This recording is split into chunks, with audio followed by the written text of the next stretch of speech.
Restart Summer Sonic Bangkok 2025 ไปไม่ไปมาคุยกันถ้าใครได้ไปงาน Summer Sonic ปี 2024 ในปีที่แล้วนะครับซึ่งเป็นปีแรกที่จัดโอเคแหละมันอาจจะมีหลากหลายความคิดเห็นนะแต่ว่าก็ต้องยอมรับกันตามตรงนะครับว่าก็มีเสียงติติงมาหลายส่วนซึ่งตอนนี้เวลาผ่านไป1ปีครับ Summer Sonic 2025 กลับมาอีกครั้งแต่เอาจริงปีนี้ครับ Summer Sonic Bangkok มีการเปลี่ยนแปลงหลายอย่างเหมือนกันนะโดยเฉพาะประสบการณ์ที่เพิ่มมากขึ้นมีการเปลี่ยน Local Promoter ที่จะเข้ามาช่วยจัดการในปีนี้หรือว่าไลน์อัพต่างๆที่ปีที่แล้วหลายคนอาจจะบ่นกันนะครับออกช้าที่มาก็ไม่ปังดังแค่บางวงอะไรอย่างเงี้ยแต่ว่าปีนี้รายชื่อก็ดูดีใช้ได้เลยนะโดยเฉพาะทางฝั่งของญี่ปุ่นนะครับกฎกติกาของงานนั้นก็ดูจะมีการเปลี่ยนแปลงไปบางอย่างจะดีขึ้นไหมอันนี้ไม่รู้นะเพราะว่างานยังไม่เริ่มแล้วเอาไงดีจะไปดีไหมเหลือเวลาตัดสินใจสำหรับการซื้อตั๋วพรีเซลอีกไม่กี่วันแล้วนะครับตั๋วพรีเซลนั้นจะหมดถึงแค่สิ้นเดือนนี้แล้วนะถ้าจะไปต้องรีบตัดสินใจกันแล้วดังนั้นมาเม้ามอยกันในคลิปนี้ดีกว่าครับว่าจะไปงานนี้ดีไหมจะซื้ออย่างไรพูดกันตามเนื้อผ้าไม่ขายของไม่อวยแล้วก็ไม่ด่าอย่างไรเหตุผลนะครับกับ Summer Sonic 2025 Restart ใหม่ไปไม่ไปเม้ามอยกัน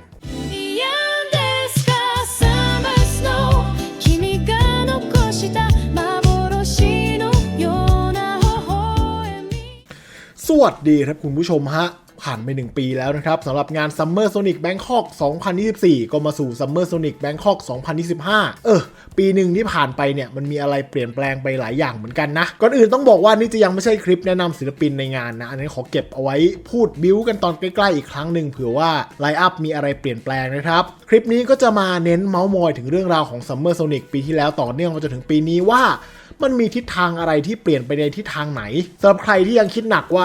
จะซื้อตั๋วดีไหมเพราะว่าราคาบัตรนั้นเตรียมจะขึ้นในอีกไม่กี่วันหลังจากนี้แล้วนะครับก็เข้าใจแหละว่าปีนี้สายคอนญี่ปุ่นโดนกันไปเยอะแล้วนะศิลปินมากันรัวๆมากๆยิ่งถ้าใครอยู่ต่างจังหวัดแบบผมเนี่ยโอ้โหจะไปคอนไหนบวกค่าบัตรไปเลยอีก 3-5,000 บาทนะครับค่าเครื่องบินค่าที่พักอะไรต่างๆก็เรียกว่าจุกๆกันไปเหมือนกันก่อนอื่นต้องขอย้อนกลับไปก่อนนะครับถ้ายังจำกันได้ Summer Sonic Bangkok ปี 2024 ที่ไปเปิดตัวกันที่ทำเนียบรัฐบาลตอนนี้ปัจจุบันเปลี่ยนนายกเรียบร้อยแล้วนะครับคือในตอนนั้นน่ะการเปิดตัวที่ทำเนียบรัฐบาลก็เรียกว่าเล่นใหญ่ครับคนก็คาดหวังกันมากๆเนาะโดยเฉพาะไลน์อัพแรกที่ออกมาอย่างโยโซบิทุกคนคือคาดหวังกับงานนี้มากๆแต่ว่าพอเวลามันผ่านไปด้วยอะไรหลายๆอย่างก็ดูเหมือนว่าจากเสียงชื่นชมก็จะเริ่มเปลี่ยนเป็นเสียงบ่นนะครับทั้งการเปิดไลน์อัพช้าที่สำคัญก็คือไลน์อัพแรกมันปังแล้วนะครับคนก็คาดหวังกันว่า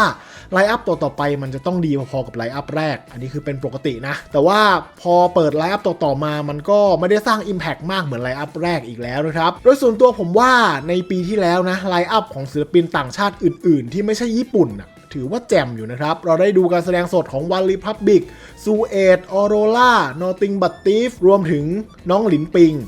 เลเวด้วยนะครับแต่อย่างที่หลายๆคนคาดหวังไลน์อัพฝั่งญี่ปุ่นก็ต้องยอมรับนะว่าศิลปินญี่ปุ่นที่เปิดมาหลังๆสร้าง Impact สู้โยโซบิไม่ได้โอเคแหละ Psychic Fever กับ Travis Japan เนี่ยคือ2วงที่ผมเป็นแฟนอยู่แล้วแต่ว่าเขาก็มาไทยกันบ่อยคนก็เลยอาจจะไม่รู้สึกตื่นเต้นมากพอที่จะเป็นแม่เหล็กดึงดูดคนดูได้นะครับส่วนวงอื่นๆอย่างซารุคานิอะไรก็เป็นวงที่เจ๋งแต่ก็ไม่ได้เป็นที่รู้จักมาก Baby Metal ที่เปิดชื่อมาก่อนตอนแรกก็มาเป็นแค่เกสพิเศษครับเล่นนิดเดียวแม้จะถูกเรียกร้องให้ขึ้นเป็นวงหลักแต่สุดท้ายก็มาแค่นั้นครับก็ไม่ได้มีการประกาศรายชื่ออะไรของทางฝั่งญี่ปุ่นที่มันสร้าง Impact ได้ความคาดหวังจากการเปิดตัวอย่างยิ่งใหญ่ไลน์อัพแรกที่มันดีมากๆเนี่ยพอมาถึงวันจริงมันก็เรียกว่าช็อตฟิลคนดูเหมือนกันครับอันนี้พูดถึงทางฝั่งคนดูที่คาดหวังศิลปินญี่ปุ่นเนาะเพราะว่าทางฝั่งคนที่ชอบศิลปินสากลไม่ว่าจะเป็น One Republic ซูเอตหรืออื่นๆเนี่ยผมรู้สึกว่าเขาก็ค่อนข้างตื่นเต้นกับไลน์อัพปีก่อนอยู่นะแต่เพราะว่าชื่อคอนครับคนเราคาดหวังว่ามันเป็นคอนจากญี่ปุ่นคนก็จะคาดหวังความเป็นญี่ปุ่นจากงาน Summer Sonic มากกว่านี้นะครับแต่ว่าเอาจริงถ้าเกิดใครเคยไปงาน Summer Sonic ที่ญี่ปุ่นก็คงจะรู้ว่างานนี้จริงๆที่ญี่ปุ่นก็เน้นศิลปินต่างชาติพอๆกับศิลปินญี่ปุ่นเนาะแต่ว่าเนื่องจากมันเป็นงานคอนเสิร์ตจากญี่ปุ่นคนไทยพอมันมาที่ไทยเราก็มักจะคาดหวังให้เป็นศิลปินญี่ปุ่นเยอะๆอันนี้เป็นเรื่องธรรมดาที่เข้าใจได้นะครับโอเคปีก่อนเรื่องไลน์อัพจบไปการขายบัตรของปีก่อนก็เป็นอีกหนึ่งทริกเกอร์ที่ทำให้หลายคนทั้งงงทั้งไม่พอใจเพราะว่ามันมีการแยกย่อยแบบงงมากโกลด์แพลตินัมซิลเวอร์อะไรไม่รู้แยกย่อยซะจนเหมือนนั่งอยู่ในบริษัทขายตรงอะไรประมาณนั้นนะครับตอนแรกก็มีการแบ่งพื้นที่ยืนด้วยแต่ว่าสุดท้ายก็เรียกว่าต้านทานเสียงคนดูไม่ไหวนะก็ฟังเสียงคนดูเหมือนกันก็เลยเปลี่ยนมาเป็นแบบยืนด้วยกันแต่มันก็กลับกลายเป็นว่าสิทธิ์ของบัตรแพลตินัมกับซิลเวอร์เนี่ยไปมาแทบไม่มีอะไรแตกต่างกันเลยครับแถวซื้อเมอร์ชแถวธรรมดาสั้นกว่าแถวแพลตินัมอีกแพลตินัม นัมเข้างานก่อนได้จริงไหมอ้าวเฮ้ย2ประตูมันดันเปิดไม่พร้อมกันกว่าแพลตินัมจะเดินเข้าไปฝั่งซิลเวอร์ฝั่งโกวิ่ง100 เมตรจากประตูนู้นมาถึงหน้าเวทีก่อนเฉยเลยแล้วก็พอเข้าไปถึงงานก็รู้สึกว่ามันค่อนข้างพื้นที่ว่างค่อนข้างเยอะนะครับมีความแบบโล่งๆบูธอาหารเป็นอีก1เพนพอยต์นะทั้งน้อยแล้วก็แพงนะครับแล้วก็กด no re-entry อะไรต่างๆเวลาค่อนข้างกว้างเจอเข้าไปก็ค่อนข้างอึ้งๆเหมือนกันนะครับทำให้ต้องสละบางศิลปินที่อยากดูออกไปเพื่อกินข้าวนะครับประกอบกับความอ้องเล็กๆน้อยๆที่หลายคนน่าจะพอจำได้ครับเหยาโซบิในตำนานครับก็ยังคงโดนแซวอยู่ถึงปัจจุบันอีกอย่างหนึ่งที่ผมรู้สึกติดนะในปีที่แล้วก็คือฟากที่มันเป็นเวทีเล็กคือมันเล็กแบบเล็กจริงๆเล็กระดับงานโรงเรียนมัธยมสมัยที่ผมเรียนอยู่มัธยมแล้วไปประกวดครับอะไรประมาณนั้นเวทีมันเล็กมากทั้งที่วงอินดี้วงเล็กที่มาที่เวทีนั้นผมว่าของดีเลยนะได้ไปยืนฟังอยู่หลายวงคือเล่นดีมากนะครับก็โอเคแหละงานปีที่แล้วมันก็อาจจะมีข้อผิดพลาดอะไรไปบ้างแต่ว่าโดยส่วนตัวนะครับยอมรับว่าพอไปในงานจริงๆผมก็รู้สึกสนุกมากกว่าที่คิดนะครับโดยเฉพาะศิลปินจากลิสต์ที่บางคนอาจจะไม่ได้สนใจอยากจะดูมากนักแต่ว่าพอได้ดูจริงๆศิลปินทุกคนเล่นสุดกันมากแม้แต่ศิลปินที่เราไม่ได้คาดหวังหรือไม่ได้รู้จักมาก่อนนะครับจนหลายๆคนนั้นแซวว่าเฮ้ยศิลปินนี่ช่วยแบกเวทีไว้บรรยากาศงานแสงงานเสียงอันนี้ผมว่าผ่านเลยดีนะครับด้วยความที่ปีที่แล้วคนมันไม่ได้เยอะมากอาจจะไม่ค่อยเป็นผลดีกับงานเขาแต่ว่ามันก็ถือว่าเป็นผลดีกับผู้ชมอยู่เหมือนกันก็คือได้ใกล้ชิดกับศิลปินมากๆในแบบที่ไม่คิดว่าน่าจะได้ใกล้ขนาดนี้แล้วอะไรแบบนี้ครับสุดท้ายเมื่อชั่งน้ำหนักอะไรหลายอย่างแม้ว่ามันจะมีข้อติหลายอย่างแต่ว่าสุดท้ายพอชั่งน้ำหนักแล้วผมก็ค่อนข้างสนุกกับมันนะครับซึ่งมันก็นำมาสู่ปี 2025 ครับ Summer Sonic Bangkok กลับมาอีกครั้งซึ่งจริงไลน์อัพแรกที่เปิดออกมาเนี่ยผมว่าก็สร้าง Impact ไม่แพ้ YOASOBI ของปีที่แล้วเลยนะเพียงแต่ว่าอาจจะเป็นแนวเฉพาะกลุ่มกว่านิดหน่อยนะครับโดยศิลปินที่เป็นแม่เหล็กของปีนี้ในใจของผมนะครับก็คือคริปปินัสซึ่งไม่เคยมาไทยมาก่อนนะครับวงนี้ต่อให้ไม่มีเพลงบิ้งบังบังบงหรือดันครับแค่ไปยืนดูเขาเล่นก็คุ้มแล้วเพราะความเก่งแบบสุดบาของทั้ง2คนเหมือนคนเทพ2คนมาอยู่ด้วยกันคือได้ดูก็เพลินแล้วนะครับส่วนวงอื่นๆครับวงชื่อเก่าแต่มาใหม่อย่าง Baby Metal ครับที่บอกไว้เลยว่าคราวนี้ไม่ได้มาเป็นเกสแล้วแต่ว่าจัดเต็มมาแบบวงเต็มๆครับก็เรียกว่าตามเสียงเรียกร้องของแฟนๆครับไม่ได้อยากให้มาเป็นเกสคราวนี้ก็มาจริงๆส่วนศิลปินต่างชาติที่ไม่ใช่ญี่ปุ่นนะไลน์อัพแรกที่เปิดมาถ้าจำไม่ผิดจะเป็น Black Eyed Peas นะครับซึ่งเอาจริงผมไม่ได้ฟังเขามานานมากๆแล้วก็เห็นมี Alicia Keys Camellia 20 Savage อะไรต่างๆคือรู้สึกเหมือนปีนี้จะเน้นแรปเน้นฮิปฮอปเหมือนกันเนาะไลน์อัพต่างชาติสำหรับผมถือว่าก็โอเคนะครับนอกจากนั้นระบบบัตรเท่าที่ดูในตอนแรกนะก็มีการเปลี่ยนแปลงไม่ต้องมาแยกระดับเป็นนู่นนี่เหมือนกับระดับขายตรงอะไรละคราวนี้เอาง่ายๆเข้าใจได้เลยบัตรทั่วไปกับบัตร VIP สามัญชนกับ VIP อีกอย่างหนึ่งก็คือจังหวะการประกาศไลน์อัพต่างๆถือว่าทำได้ดีขึ้นนะครับศิลปินจากไลน์อัพ 3-4 ผมรู้สึกว่าก็ไม่ได้ดรอปลงนะหนุ่มๆอาจจะตื่นเต้นกับการมาครั้งแรกของนกพิราบสาวเมดอย่างแบนด์เมดนะครับซึ่งน่าจะเรียกคนดูเพราะว่าเรียกร้องกันมานานครับคือมีทั้งแบนด์เมดทั้ง Baby Metal ผมว่าหนุ่มๆคุ้มแล้วนะครับที่จะไปดูซึ่งหลายๆคนอาจจะรู้สึกว่าเซ็งที่2วงแยกกันอยู่คนละวันนะครับจะซื้อวันเดียวก็เลือกยากนิดนึงแต่ว่าถ้ามองในแง่ดีก็คือสาวๆจะไม่ขโมยซีนกันนะครับสำหรับสาวๆก็มีทั้ง B First แล้วก็ Snowman นะครับไลน์อัพสุดท้าย Snowman ที่ประกาศช้าแต่ประกาศนะครับเรียกว่าสร้าง Impact ได้พอดูเหมือนกันซึ่งรายละเอียดความเจ๋งของศิลปินญี่ปุ่นต่างๆทั้งเวทีหลักแล้วก็เวทีรองนั้นก็มีเยอะกว่านี้มากเราจะมาเม้ามอยกันอีกทีนะครับแต่เอาเป็นว่าในฐานะของสายญี่ปุ่นพอเห็นไลน์อัพปีนี้ผมค่อนข้างพอใจนะโอเคแหละได้คุยกับเพื่อนๆหลายคนต่างคนก็คาดหวังกันไปมากมายฮิเกะดันแบ็กนัมเบอร์บาวดี้อะไรต่างๆผมก็อยากดูเหมือนกันแต่ว่าเอาจริงที่มาคราวนี้ก็นับว่าเป็นระดับสเตเดียมโซลเอาท์เป็นศิลปินเบอร์ใหญ่ของญี่ปุ่นเรื่องไลน์อัพของศิลปินญี่ปุ่นเนี่ยผมว่าปีนี้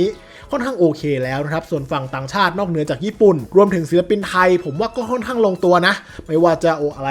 บัสขวัญใจเด็กน้อยหรือว่าลำไยไหทองคำอะไรเงี้ยก็ถือว่าเป็นสิ่งที่ผมอาจจะไม่ได้เป็นแฟนแต่ว่าพอมาในงานเฟสติวัลก็อยากดูเหมือนกันนะเอาเป็นว่าเรื่องไลน์อัพค่อนข้างเคลียร์นะผมว่าจังหวะการประกาศเนี่ยบางทีอาจจะไม่ทันใจใครบางคนแต่ว่าผมว่ามันจังหวะมันดีขึ้นกว่าปีที่แล้วนะครับเอาจริงผมนึกว่าจะประกาศไลน์อัพสุดท้ายออกมาหลังจากที่ขึ้นราคาแล้วซะอีกแต่ว่าปรากฏว่าประกาศก่อนเลยนะตอนที่ยังไม่ขึ้นราคาเนี่ย Snowman ชื่อมาก่อนเลยในขณะที่ยังขายพรีเซลอยู่ก็นับว่า ใจนะครับแล้วก็แรงกระเพื่อมของสโนว์แมนเนี่ยทำให้แม่ที่ญี่ปุ่นนั้นบินตามกันมาเยอะแน่นอนตั๋ว VIP วันแรกโซลเอาท์ไปเรียบร้อยก็ค่อนข้างชัดเจนนะครับอันนี้ส่งที่หนุ่มไทยจะได้ก็คือจะได้เห็นสาวๆญี่ปุ่นมาเดินในงานนี้ค่อนข้างเยอะนะครับโดยเฉพาะในวันแรกนอกจากนั้นผมอ่านบทสัมภาษณ์มาจากทาง Positioning Max นะครับเขาบอกว่าปีนี้เขาอยากจะรีแบรนด์ Summer Sonic Bangkok ใหม่เอาจริงโดยส่วนตัวผมไม่ชอบใช้คำว่ารีแบรนด์เท่าไหร่เพราะว่ายังไงมันก็ยังต้องเป็น Summer Sonic อยู่นะครับผมว่าอยากจะใช้คำว่า Restart ใหม่ก็แล้วกันนะครับปีนี้เขาบอกว่ามี Local Promoter ใหม่ซึ่งมีประสบการณ์การจัดคอนเสิร์ตเข้ามารวมถึงประสบการณ์ใน Summer Sonic Bangkok ปีก่อนผมว่าเราก็น่าจะพอคาดหวังกับ Summer Sonic ปีนี้ได้พอสมควรนะครับอย่างหนึ่งที่น่าสนใจก็คือตัวผู้จัดเขาบอกว่าจะมีการปรับกฎใหม่หลายอย่างเช่นกฎ re-entry ยังคงมีอยู่นะครับเขาบอกว่ามันยังต้องมีอยู่ด้วยกฎเกณฑ์อะไรบางอย่างแต่ว่าอาจจะมีการปรับเวลาให้มันดึกขึ้นซึ่งเอาจริงถ้ามันเวลาเลยมื้อเย็นของผมไปแล้วผมก็ไม่เดือดร้อนอะไรนะเพราะว่าถ้ากินข้าวเสร็จแล้วผมก็คงไม่ออกไปไหนแล้วล่ะเพราะว่าวงใหญ่ๆก็มากันดึกๆอยู่แล้วนะครับดังนั้นถ้าเกิดปรับเวลาให้มันดึกขึ้นได้ผมก็โอเคกับมันนะนอกจากนั้นเขาบอกว่าจะมีการเพิ่มพื้นที่เป็น3ฮอ2เวทีซึ่งอันนี้ผมอ่านแล้วก็คิดเอาเองว่าเขาน่าจะหมายถึงการทำให้เวทีเล็กนั้นมันใหญ่ขึ้นก็น่าจะไม่ออกแนวเวทีงานโรงเรียนแบบปีที่แล้วนะครับก็ถือว่าน่าจะเป็นตัวเลือกให้คนฟังได้เพราะว่าศิลปินที่มาขึ้นเวทีเล็กเนี่ยโอ้ปีนี้ก็ไม่เบาเลยนะครับเจ๋งๆกันทั้งนั้นก็น่าจะเป็นอีกหนึ่งทางเลือกถ้าเกิดแบบโอ้เวทีใหญ่ดูเบื่อละมาดูเวทีเล็กบ้างสลับกันไปเหมือนกับงานคอนเสิร์ตเฟสติวัลเหมือนซัมเมอร์โซนิกที่ญี่ปุ่นเบื่อเวทีนี้แล้วก็ไปดูเวทีข้างๆอะไรแบบนี้นะครับเพนพอยต์ของปีที่แล้วอาหารข้างในที่ผมบอกว่ามันทั้งแพงทั้งแบบมีน้อยอะไรเงี้ยเขาบอกว่าปีนี้จะเพิ่มร้านอาหารมีการแบบพอแลบกับญี่ปุ่นอะไรต่างๆแต่ว่าสิ่งหนึ่งที่แบบสะดุดนิดนึงคือเขาบอกว่าจะมีการเอาเหล้ามามีสาเกมียาดองคือเพิ่มร้านอาหารเห็นด้วยแต่เรื่องสาเกยาดองเนี่ยเอามาแล้วมันจะไม่เกิดอาการกลุ่มตีกันหรือว่าอะไรขึ้นมาใช่ไหมครับคือถ้าไลน์อัพเปิดมาว่ามีคาราบาวอะไรเงี้ยผมจะหนีออกมาก่อนเลยนะครับเอาเป็นว่าเท่าที่ดูจนถึงตอนนี้นะเท่าที่รายละเอียดออกมาจนถึงขณะนี้น่าจะมีแนวโน้มเป็นไปในทางที่ดีขึ้นนะครับจากประสบการณ์อะไรที่มันมากขึ้นเอาจริงปัญหาอะไรต่างๆมันก็ควรจะดีขึ้นแล้วแหละเพราะว่ามีประสบการณ์มาแล้วเนาะดังนั้นผมว่าสถานการณ์เนี่ยมันค่อนข้างแตกต่างจากปีที่แล้วนะครับปีแรกเนี่ยมันเต็มไปด้วยความกดดันแล้วพอมันไม่เป็นไปตามที่คาดหวังหลายๆคนก็รู้สึกผิดหวังแต่ว่าปีนี้ผมว่าความคาดหวังมันน้อยลงไปกว่าปีแรกเยอะครับคือด้วยประสบการณ์อะไรต่างๆมันก็ควรจะดีขึ้นแหละการที่เขาเก็บเอาปัญหาอะไรต่างๆไปแก้ไขก็แปลว่าเขาก็มีการรับฟังเสียงของคนดูเนาะแต่ในขณะเดียวกันครับมันก็อาจจะเป็นดาบสองคมได้ถ้าเกิดมันมีอะไรไม่ดีหรือว่าผิดพลาดซ้ำเดิมอีกมีคนจับจ้องอยู่เยอะแน่นอนก็หวังว่าปีนี้งานจะดีขึ้นนะครับแล้วก็ยังคงรักษาบรรยากาศของความสนุกเอาไว้ได้เพราะแน่นอนแหละเราก็อยากจะเห็นงานคอนเสิร์ตสนุกๆมาจัดในไทยเยอะๆเนาะมาถึงคำถามสำคัญครับเอาไงดีพวกเราซื้อดีไหมซื้อแบบไหนหรือว่ายังไม่ซื้อรอก่อนดีไหมคือถ้าเป็นก่อนหน้านี้ตอนที่ยังไม่มีรายชื่อศิลปินประกาศออกมาครบเนี่ยผมก็จะแนะนำว่ารอก่อนก็ได้นะครับแต่ว่าถึงตอนเนี้ยรายชื่อออกมาน่าจะค่อนข้างสมบูรณ์ละถ้าจะมีการเปลี่ยนแปลงอะไรอีกก็คงไม่มากแล้วนะครับที่สำคัญก็คือตอนเนี้ยเขาลงเวลาเอาไว้แล้วนะว่าใครจะมาวันไหนนะครับหลังจากเนี้ยเขาบอกว่าตั๋วพรีเซลจะหมดเขตในวันที่30มิถุนายนนะครับหลังจากคลิปนี้ออกแค่ไม่กี่วันเท่านั้นเองดังนั้นดูคลิปนี้เสร็จรีบตัดสินใจกันด่วนๆผมว่าน่าจะดีกว่านะถ้าเกิดใครคิดว่าจะไปอยู่แล้วซื้อตอนนี้มันก็ถูกกว่าเยอะเหมือนกันนะครับแล้วจะซื้อแบบไหนดีธรรมดาหรือ VIP อันนี้ก็ต้องมาดูว่าสิทธิพิเศษของ VIP คืออะไรนะครับเขาบอกว่า 1. มีทางเข้าพิเศษสำหรับ VIP ปีแล้วที่ผมไปต่อแถวแล้วก็โดนโกกับซิลเวอร์วิ่งมาจากไหนไม่รู้มาก่อนเพราะประตูเปิดไม่เท่ากันอันนี้ยังเฉยๆอยู่นะอันดับ 2 ช่องทางซื้อสินค้าพิเศษสำหรับ VIP ปีแล้วก็โดนอีกเช่นกันนะครั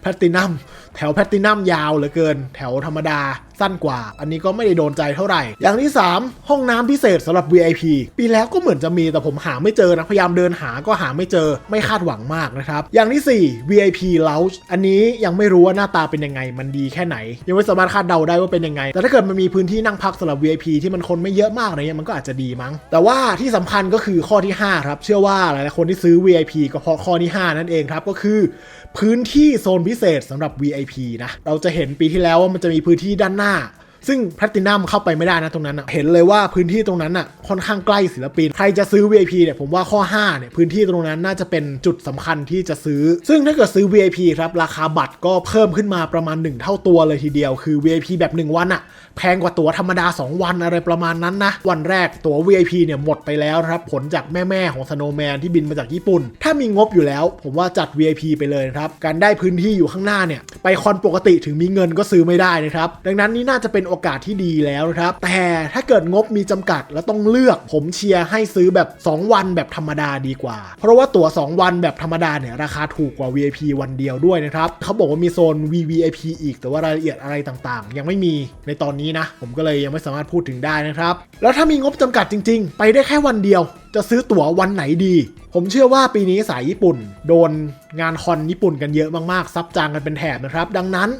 แม้ซื้อ2วันอาจจะคุ้มกว่าแต่ก็เข้าใจได้ถ้าเกิดใครอยากจะมาแค่วันเดียวแล้วจะมาวันไหนดีถ้าดูรายชื่อศิลปินแล้วโดยส่วนตัวผมเรียกว่าตัดสินใจไม่ยากครับเพราะว่าสำหรับผมคิดว่าแฟนๆสายญี่ปุ่นนะน่าจะมากันวันแรกมากกว่าเพราะมีทั้งคริปปินัสแบนเมดฮิคุโอสโนว์แมนแถมยังมีโนอาแล้วก็โซโซที่โนบิตะจากวงซารุคานิที่มาบีทบ็อกซ์เมื่อปีก่อนนะครับปีนี้ทั้ง2คนรับโนอากับโซโซนั้นมาเล่นในเวทีเล็กด้วยเรียกว่าก็คุ้มแน่ๆสำหรับวันแรกนะคือแค่คริสปินัสกับแบนเมดที่มาพร้อมกันเป็นครั้งแรกผมก็เทใจให้วันนี้แล้วครับเชื่อว่าคนญี่ปุ่นที่เดินทางมาไทยก็น่าจะเทมาวันแรกแน่ๆเพราะว่ามีสโนว์แมนนะถ้างบจำกัดจริงๆให้เลือกวันเดียวผมคงจะเลือกวันแรกนะครับแต่ถ้าเกิดใครเป็นแฟนของ Baby Metal หรือว่าแฟนของ BE:FIRST อันนี้ก็คงต้องมองไปที่วันที่2แล้วแหละซึ่งวันที่2ก็จะได้ดูอลิเซียคีแล้วก็ลำไยไหทองคำด้วยนะครับแล้วก็มีเลดมิโนนะครับวงญี่ปุ่นที่ขึ้นเล่นที่เวทีเล็กของวันที่2ด้วยผมอยากดูเหมือนกันนะครับแต่ว่าถ้าชั่งน้ำหนักแล้วก็ยังแอบรู้สึกว่าเฮ้ยวันแรกมันน่าสนใจกว่า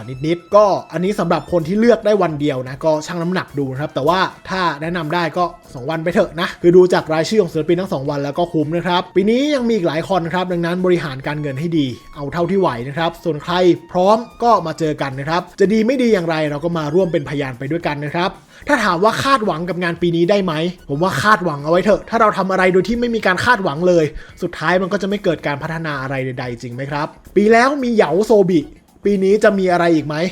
คริปปี้โน้ตบาร์เบอร์เมทัลอะไรเงี้ยไม่เอาแล้วนะก็ขอให้งานนี้จัดได้อย่างสนุกสนานนะครับเราก็อยากจะให้มีคอนเสิร์ตสนุกๆในไทยกันไปเรื่อยๆนะครับสำหรับวันนี้ก็จบลงเพียงเท่านี้ครับแล้วพบกันใหม่ตอนหน้าอยากพูดเรื่องอะไรอยากพูดถึงใครก็สามารถคอมเมนต์ไว้ได้ชอบกดแชร์กดไลค์กด Subscribe กดกระดิ่งยิ่งๆกดสมัครชื่อกดแจ้งเตือนตรึ๊ดเป็นกำลังใจให้ได้เหมือนเคยสำหรับวันนี้จากกันไปแล้วกันรีบไปกดตั๋วดีกว่าเหลืออีกไม่กี่วันแล้วนะครับ